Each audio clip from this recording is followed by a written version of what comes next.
कैसे हैं आप? आज हम आपको थोड़ा कर्मों के बारे में बताएंगे कि कर्म क्या है। कर्म 3 प्रकार के होते हैं। पहला कर्म होता है संचित कर्म, दूसरा प्रारब्ध और तीसरा क्रियमान कर्म। अब इन कर्मों से क्या होता है, कैसे समझे? तो ऐसे समझिए कि हमारे पास पैसे होते हैं, हम 3 जगह रखते हैं।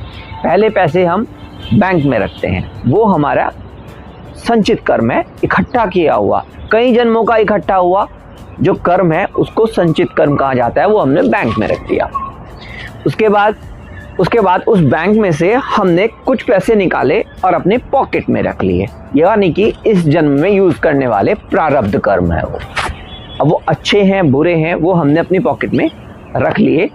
प्रारब्ध कर्मों से हमारे जीवन का, पूरे जीवन का, इस जन्म का निर्णय होता है। जैसे हमारा जन्म, हमारी मृत्यु, हम किस परिवार में जन्म लेंगे, अमीर होंगे गरीब होंगे, हम किस शहर में जन्म लेंगे, ये सब, शादी, बच्चे, हमें कौन सा सुख मिलेगा कौन सा नहीं मिलेगा, ये सब चीज़ें हमारे प्रारब्ध में लिखित रहती हैं और प्रारब्ध को बदला नहीं जा सकता।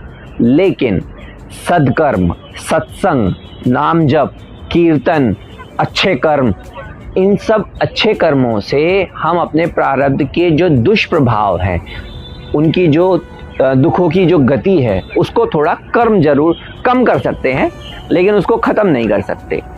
क्रियमान से क्या होगा?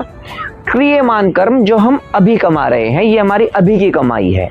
ये कमाई हमारे आने वाले भविष्य का बेस बनेगा। तो इसीलिए सभी कहते हैं कि कृपया अच्छे कर्म करो। सभी संत कहते हैं अच्छे कर्म करो। इससे हमारे आने वाले भविष्य की जो भविष्य का जो बेस बन जाएगा, तो अच्छा बेस बनेगा, मजबूत बनेगा, हमें दुख कम होंगे।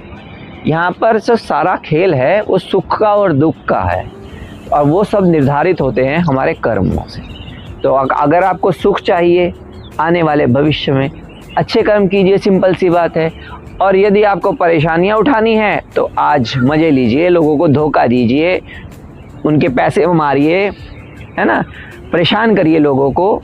इन सब चीज़ों से आप अपना भविष्य खराब कर रहे हैं। अच्छे कर्म करें और जो संचित है, इकट्ठा है, बैंक बैलेंस है, उसमें सुख वाले कर्म डालिए ताकि हमारा प्रारब्ध, आने वाला प्रारब्ध अच्छा हो सके।